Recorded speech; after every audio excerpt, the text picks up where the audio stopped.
Hi everyone, कैसे आप सब। उम्मीद करता हूँ आप सब ठीक होंगे और उम्मीद करता हूँ जो आपकी प्रिपरेशन है वो भी सही जा रही होंगी। तो आज का जो अपडेट था जेके एसएसबी का वो ये था कि जो सुपरवाइजर के जो एडमिट कार्ड्स हैं वो आ चुके हैं, जिसका एग्जाम 23 ऑफ जून को होने वाला है। तो I wish you all the best for this exam. Similarly जो पटवारी का जो एग्जाम था उर्दू का, उसका रिजल्ट भी आ चुका है and now the written exam will be conducted very soon. तो उसी की आज हम बात करेंगे, जो पटवारी का जो सिलेबस है कैसे आपने उसको कवर करना है। एंड आई होप आपने ऑलमोस्ट जो इसका सिलेबस है वो आपने ऑलरेडी कवर आपने किया होगा, ठीक है। और मैंने आपको इसमें स्ट्रैटेजी वीडियोस भी बहुत सारे अपलोड किए थे, अलग अलग जीके के, इंग्लिश के, रीजनिंग के, जो कि आपके हर किसी जेके एसएसबी एग्जाम के लिए एप्लीकेबल रहेंगे, चाहे आप किसी भी एग्जाम की तैयारी कर रहे हैं इंक्लूडिंग पटवारी, ठीक है। तो इस वीडियो में हम जानेंगे जेके एसएसबी का जो पटवारी का सिलेबस है उसको हम थोड़ा बहुत इसमें डिस्कस करेंगे, कैसे कहाँ से आपने पढ़ना है, because I have been getting lot of queries की इसमें बेसिकली हमें पढ़ना क्या है, कहाँ से पढ़ना है, क्या क्या सोर्सेज में रेफर करने हैं। और जैसा कि आपको पता है कि मैं जितना भी मैं आपको स्ट्रैटेजी वीडियोस जो है अपलोड करता हूँ, मैं आपको हर वीडियो में ये बोलता हूँ कि जो सोर्सेज है उसको आपने मिनिमम रखना है, बहुत सारे यूट्यूब चैनल्स को फॉलो नहीं करना है, बहुत सारी किताबें नहीं पढ़नी है, बिल्कुल कम सोर्सेज आपको रेफर करनी है। इसमें भी हम जानेंगे पटवारी में कि कहाँ से आपने कवर करना है, क्या क्या यूट्यूब चैनल्स आपने फॉलो करने हैं और कहाँ से आपने इसको मिनिमम सोर्सेज में ये जो सारा सिलेबस है आप कवर करेंगे, ठीक है। तो उर्दू का एग्जाम तो ऑलरेडी हो चुका है, अब हम इसमें रिटन की जो बाकी जो पार्ट 2 है इसमें हम बात करेंगे। देखो जो टोटल इसमें मार्क्स है 120 है, ठीक है। और सबसे ज्यादा मार्क जो है जीके के, जीके एंड करंट अफेयर, जिसके 36 मार्क्स है, ठीक है। और इसमें अराउंड 11 टॉपिक्स है। ये 11 के 11 टॉपिक्स आपको कहां से पढ़ना, देखो जीके की अगर हम बात करेंगे, जब भी आप जीके पढ़ेंगे, जनरल नॉलेज पढ़ेंगे, उसको आपने स्प्लिट करना होता है, polity, economy, history, geography and science, ठीक है। ये हालांकि किसी सिलेबस में साइंस का पोर्शन अलग होता है, लेकिन किसी पोर्शन में साइंस का पोर्शन जीके में ही इंक्लूड किया जाता है, जिस तरह इस सिलेबस में है। इसमें अगर आप देखेंगे जो साइंस एंड टेक है वो इसी में इंक्लूड है, ठीक है।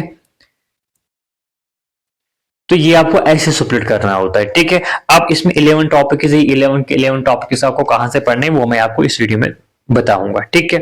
देखो पहला आपका आता है करंट इवेंट, जो कि आपको हर किसी एग्जाम में आता है। Current event of national important, national and international importance, ठीक है। इसमें बेसिकली देखो मैंने आपको हर किसी वीडियो में ये बोला है कि इसमें आपको डेली करंट अफेयर नहीं पढ़ना है, आपने वीकली करंट अफेयर नहीं पढ़ना है, आपको इसे मंथली करंट अफेयर पढ़ना है, जिसमें कि एक वीडियो आपने हार्डली देखना है, कोई न्यूज़पेपर नहीं पढ़ना है, कोई मैगजीन नहीं पढ़ना है, ठीक है। क्योंकि आजकल क्या होता है कि जो करंट इवेंट होते हैं, करंट अफेयर होता है, उसमें हार्डली मैक्सिमम 3 सवाल आते हैं, मैक्सिमम जनरली 2 ही सवाल आते हैं इसमें करंट इवेंट में। और 2 सवालों के ऊपर आप इतनी मेहनत करेंगे, I think that is not right way to strategise things, ठीक है। इसमें आप क्या करेंगे, इसमें मैंने आपको बोला था 1-2 चैनल्स मैंने आपको बोले थे। एक तो था आपका ये क्या बोलते हैं इसको, एक तो आपका था परचम क्लासेस।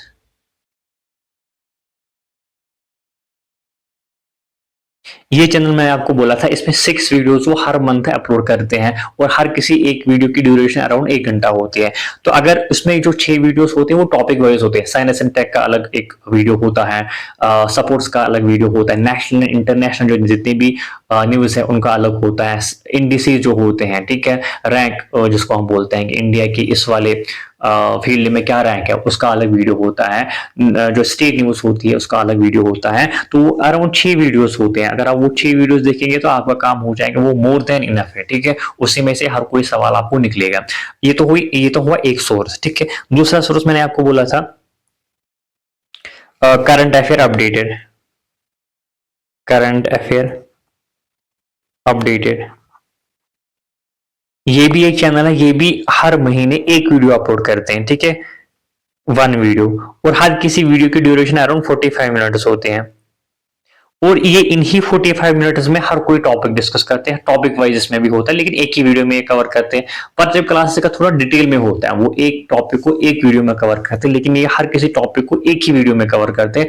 अराउंड 45 मिनट्स का वो वीडियो होता है। तो आपकी मर्जी है, आप वो देखना चाहते हैं या यही देखना चाहते हैं, बट स्टिल परचम क्लास के 6 वीडियोस आते हैं, ठीक है। अगर सपोज आपका एग्जाम 1 महीने बाद है तो आप सारे वीडियोस नहीं देख पाएंगे। तो इसीलिए मैं ये आपको सजेस्ट करूँ करंट अफेयर अपडेटेड। इसमें अगर आप देखेंगे हर महीने एक वीडियो आता है, आपको कितने वीडियो देखने, लेट सपोज आपने तो मैं सजेस्ट करूंगा 2023 के 12 के जो 12 महीने हैं वो सारे वीडियोस आप देखेंगे, तो डेट विल बी कितने वीडियोस वो आ गए, 2023 के 12 वीडियोस, 2024 के अभी जून चल रहा है तो मई तक आप पढ़ेंगे, ठीक है, 5 वीडियोस आएंगे। टोटल वीडियोस कितने आएंगे? 17 वीडियोस। तो ये जो 17 वीडियोस आप देखेंगे, हर दिन आप एक वीडियो देखेंगे तो 17 दिनों में आपके 17 वीडियोस कंप्लीट हो जाएंगे। उसके बाद आप क्या देखेंगे, यही वीडियोस को फिर से आप रिवाइज करेंगे। अब लेकिन पहले आप क्या देखेंगे, पहले आप नॉर्मल स्पीड में देखेंगे। उसके बाद जब सेकंड रिवीजन आपका होगा उसमें आप 1.5x की स्पीड में देखेंगे। तो हर दिन आप 2 वीडियोस देखेंगे। 17 वीडियोस कितने दिनों में कंप्लीट होंगे? अगर 2 वीडियोस एक दिन में देखेंगे तो इट विल बी अराउंड 8 दिन, ठीक है। 8 दिन में कंप्लीट होंगे तो 17 डेज प्लस 8 डेज कितना होता है? 25 डेज। तो 25 डेज में आप 2 रिविजन करंट अफेयर के करेंगे। उसके बाद प्लस अगर आप 8 दिन करेंगे, आपका थर्ड रिवीजन इसमें हो जाएगा। और जब आप किसी भी टॉपिक को 3 बार देखेंगे, 3 बार रिवाइज करेंगे, तो बिलीव मी, जब एग्जाम में उस टॉपिक के रिलेटेड कोई भी सवाल आएगा, आपके दिमाग में वो स्ट्राइक करेगा कि हाँ जी मैंने ये टॉपिक पढ़ा था, और आप इसमें जो है सही जवाब टिक कर पाओगे। तो इसमें मैं आपको सजेस्ट करूंगा नोट्स बनाने की कोई जरूरत नहीं है। 3 बार आपने कोई वीडियो देख लिया तो आपको वीडियो याद ही हो जाएगा कोई।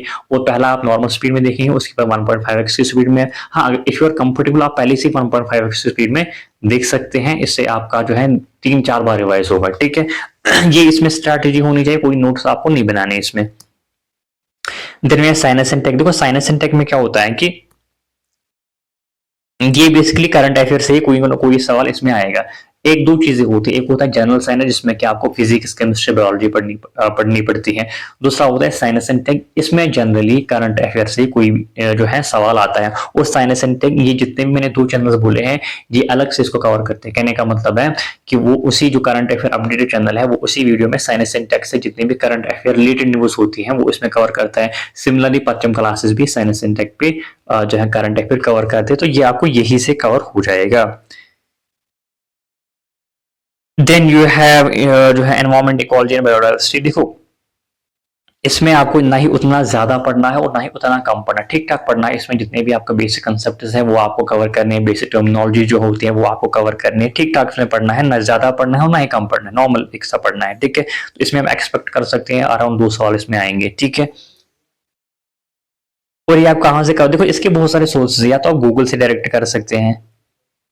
दूसरा इसमें एनसीईआरटी, एनसीईआरटी जो बायोलॉजी होती है आई थिंक क्लास 12 की, तो वहां पे कुछ एनवायरमेंट रिलेटेड चैप्टर्स है, वहां से भी आप कवर करेंगे। ये गूगल से भी कवर कर सकते हैं, या एक और प्ले लिस्ट है जहां से मैंने कवर किया था, मैंने ट्रिपल एस से कवर किया था। ट्रिपल एस पे एक प्ले लिस्ट बना हुआ है एनवायरमेंट, इकोलॉजी एंड बायोडाइवर्सिटी का, मैंने तब वही सर पढ़ा थे तो मैंने वहां से कवर किया था। तो वहां से भी आप इसको कवर कर सकते हैं, बिकॉज मुझे उनका जो है एक रिलेवेंट लगा एग्जाम रिलेटेड, एंड मैंने उसके नोट्स भी बनाए थे।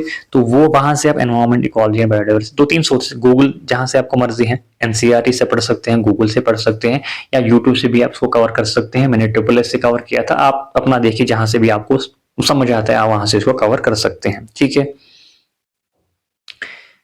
Then you have Indian national movement. Indian national movement देखो, इंडियन नेशनल मूवमेंट इसमें कोई उतना बड़ा मसला है ही नहीं। इट इज जस्ट कि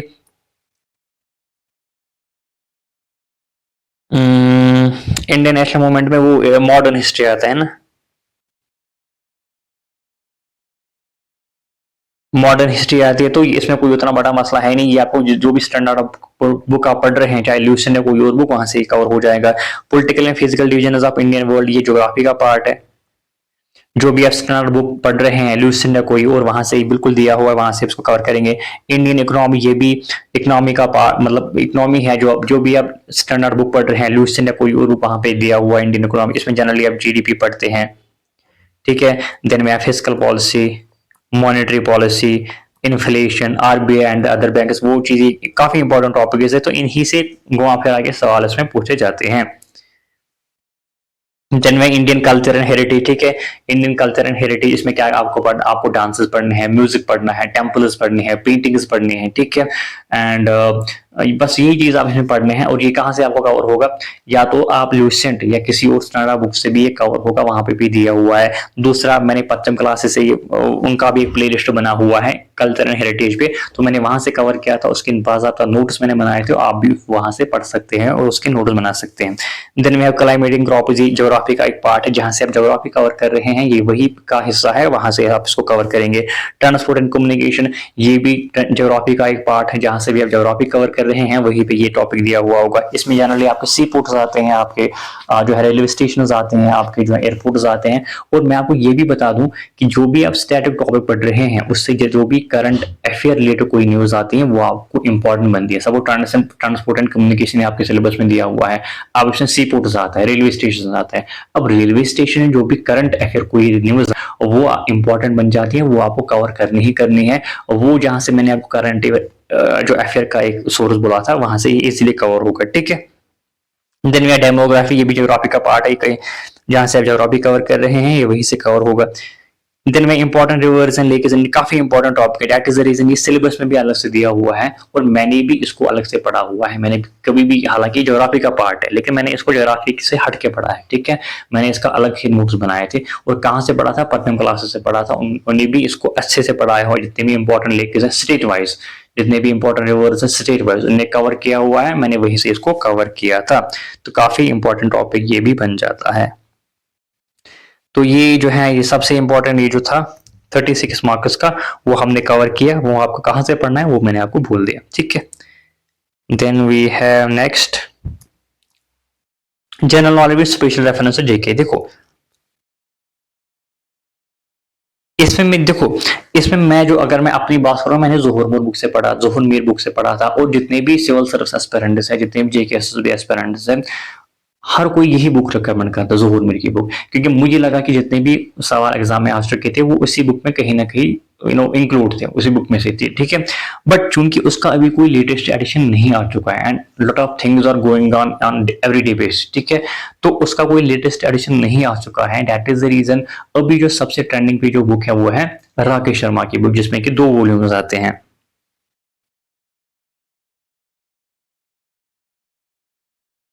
जिसमें कि वॉल्यूम 1, ये आपको दोनों खरीदनी है। अब डिफरेंस क्या है दोनों बुक में, देखो जोहर मीर पहले तो इसका कोई लेटेस्ट एडिशन नहीं आ चुका है, लेकिन इस वाली बुक का जो है लेटेस्ट एडिशन चल रहा है। दूसरी बात, जोहर मीर पे कोई एमसीक्यूज नहीं दिए हुए, जिन लोगों का एमसीक्यू से भी पढ़ना अच्छा लगता है तो वो राकेश शर्मा की ये जो बुक है इसको पढ़ सकते हैं। ये 2 रीजन की वजह से इस बुक को मैं आपको रिकमेंड करूंगा। एक तो लेटेस्ट एडिशन चल रहा है, दूसरा इसमें एमसीक्यूज भी दिए हुए हैं। आपको दोनों वॉल्यूम्स पढ़ने हैं, वॉल्यूम 1 भी और वॉल्यूम 2 भी, ठीक है। अब जिन लोगों ने जोहर मीर की ऑलरेडी बुक परचेज करी है वो जाके वही पढ़ सकते हैं, कोई जरूरी नहीं है। सपोज मैं अगर अपनी बात करूंगा, मैं वही बुक पढ़ रहा था, अगर मैं कोई और जेके एसएसबी का एग्जाम दूंगा तो मैं वही बुक फिर से पढ़ूंगा, उसी को फिर से रिवाइज करूंगा। तो कहने का मतलब है कि उतने बहुत सारे बुक्स आपने कलेक्ट नहीं करने हैं, rather than collecting your books, आप जो भी आपके सोर्सेज हैं उन्हीं को बार बार रिवाइज करो, ठीक है। That is the only formula to crack the competitive exams, ठीक है। Then we have general English. देखो जनरल इंग्लिश का मैंने आपको बहुत बार बोला था, इसमें एक ही बुक आती है, वो नीतू सिंह की बुक, जो कि मोर देन इनफ है, that is one and only, ठीक है। वो बुक से आप इसको कवर करेंगे, नीतू सिंह की बुक से आप ग्रामर कवर करेंगे,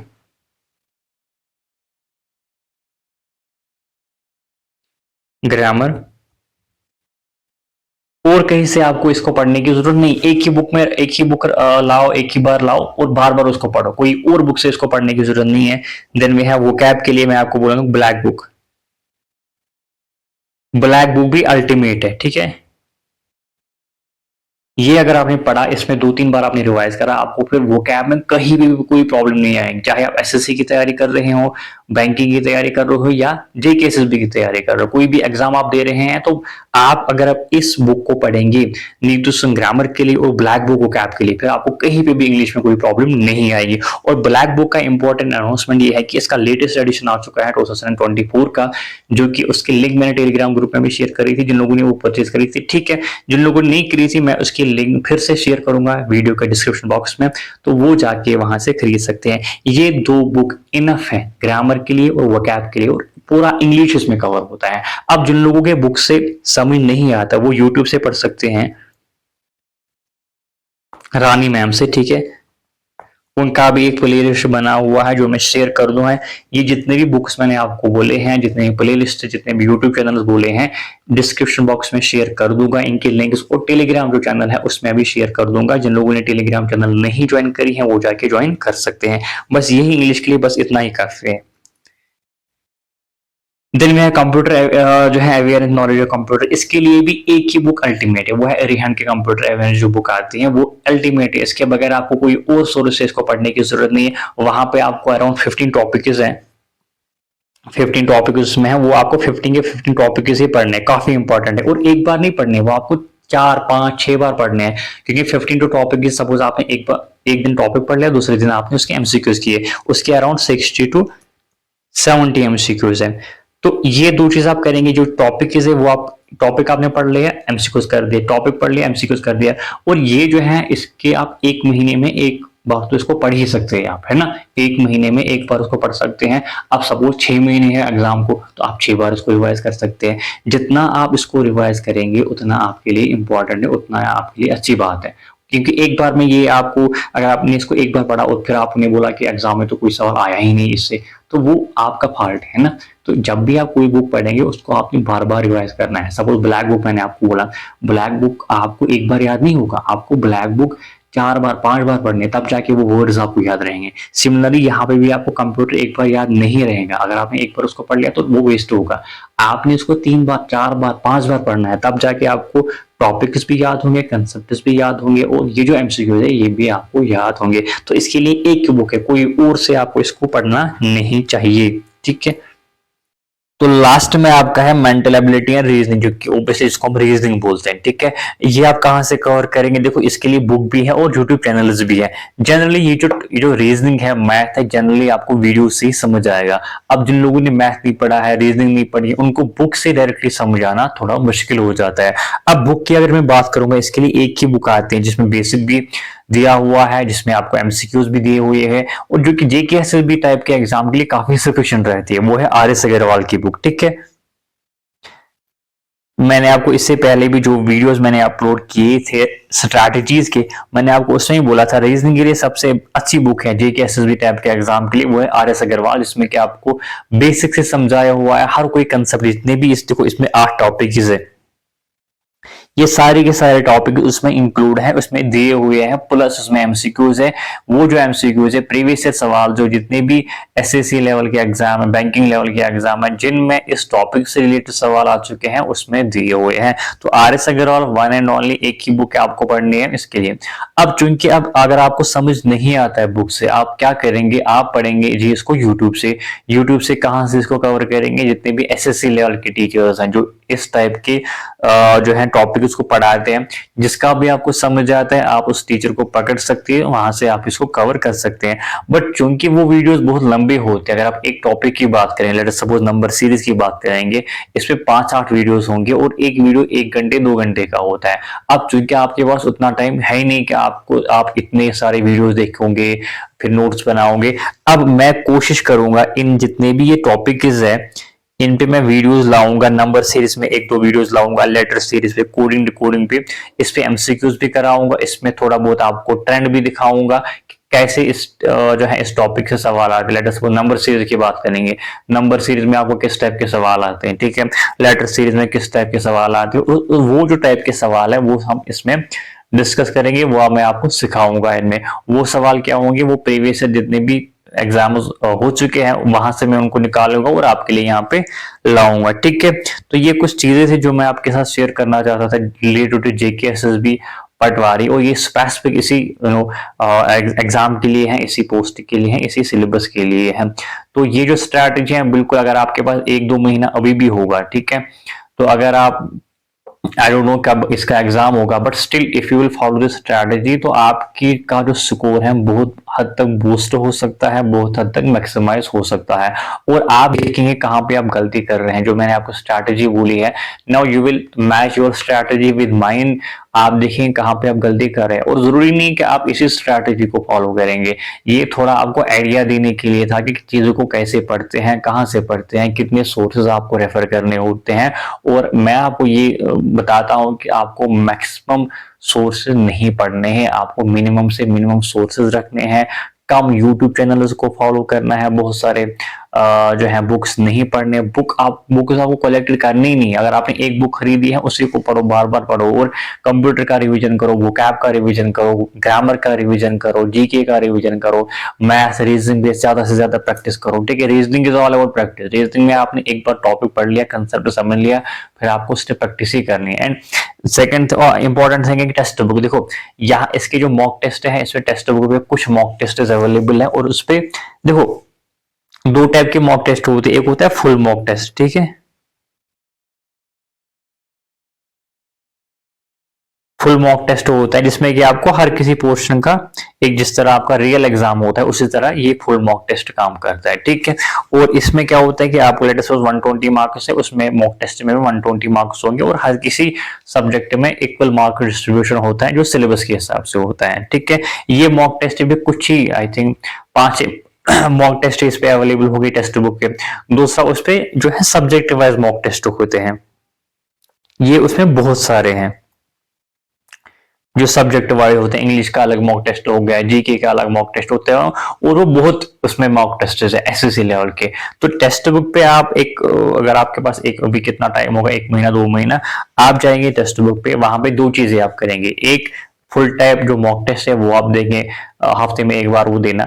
दूसरा है कि subject wise mock test. Suppose अगर आपने किसी का सिलेबस ऑलरेडी कवर किया, अगर आपने इंग्लिश का सिलेबस ऑलरेडी कवर किया हुआ है, तो आप देंगे subject wise mock test. Topic wise ही मॉक टेस्ट में लगा हुआ है, नाउन का, प्रोनाउन, नरेशन, एडजेक्टिव। ठीक है, तो टॉपिक वाइज मॉक टेस्ट दिए हुए हैं, वहां पे आप प्रैक्टिस करेंगे। बिगिनर लेवल भी होता है वहां पे, एडवांस लेवल भी होता है, और इंटरमीडिएट लेवल भी होता है। तो अपने हिसाब से चीजों को आप चूज करेंगे। काफी हद तक जो टेक्स्ट बुक है वो आपको इस प्रिपरेशन में हेल्प करेंगे। मेरा भी इसमें हेल्प हुआ है टेक्स्ट बुक, मैं भी उसे मॉक टेस्ट देता था, तो काफी अच्छी चीज है। ठीक है, और इसकी लिंक भी मैं डिस्क्रिप्शन बॉक्स में शेयर करूंगा। जिन लोगों ने ये परचेज नहीं करा है, टेक्स्ट बुक पास प्रो को परचेज करेंगे, मेरी लिंक से अगर आप उसको परचेज करेंगे, आपको कुछ हद तक 10-15% उसमें डिस्काउंट मिलेगा। ठीक है, और ये जो लिंक्स है बुक्स की लेटेस्ट की, वो भी मैं डिस्क्रिप्शन बॉक्स में शेयर कर दूंगा। जितने भी मैंने प्ले लिस्ट बोले हैं वो भी मैं डिस्क्रिप्शन बॉक्स में, और जो मेरे टेलीग्राम चैनल है वहां पर भी मैं शेयर कर दूंगा। आई होप आपकी प्रिपरेशन सही जा रही होगी, एंड जो सुपरवाइजर के एस्पिरेंट है उनके लिए best of luck for their exam. और पटवारी का एग्जाम भी बहुत ही जल्द होने वाला है। Thank you so much.